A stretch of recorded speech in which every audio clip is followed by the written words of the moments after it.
Caucuses are over, but the primary season is just revving up. With former President Donald Trump coming out on top in the Hawkeye State, what happens next? Joining us to talk about that, Dr. Huchen Liu from UNO. Thanks so much for coming back.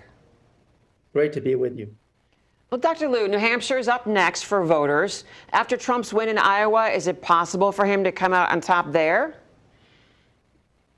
Yeah, I'm sorry, my audio just glitched for a second there. Could you repeat your question, please? Sure. Trump just won big in Iowa. What's he looking for in New Hampshire? Yeah, you're right. Not only did he win Iowa caucuses, he won by a large margin, passing the 50% threshold. So he's going to be emboldened going into New Hampshire, Nevada, as well as South Carolina, where all states that he is also expected to win. So yes, you bet. Trump is going into these next stops on the campaign trail with renewed confidence, resting more assured than ever before that he has as strong a grip on Republican voters as ever.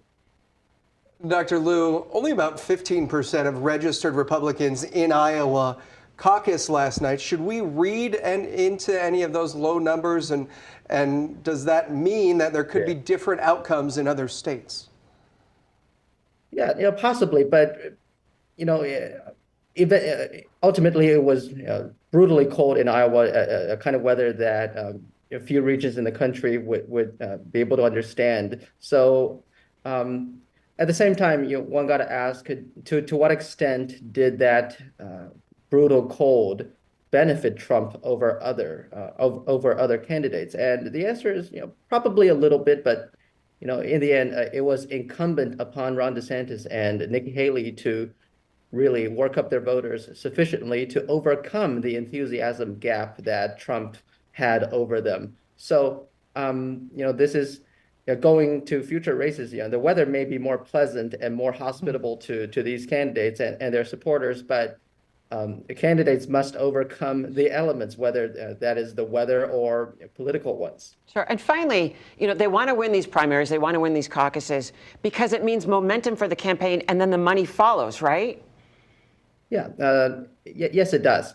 And this is probably especially important for Ron DeSantis, who needed that second place finish quite desperately, right? Imagine a scenario in which he would have just finished third place by winning just a few percentage points of votes. And now, under that scenario, there would be a very compelling case for DeSantis to drop out right now, and much of that pressure will come from donors, as you referenced. Dr. Liu, thanks so much for joining us this afternoon.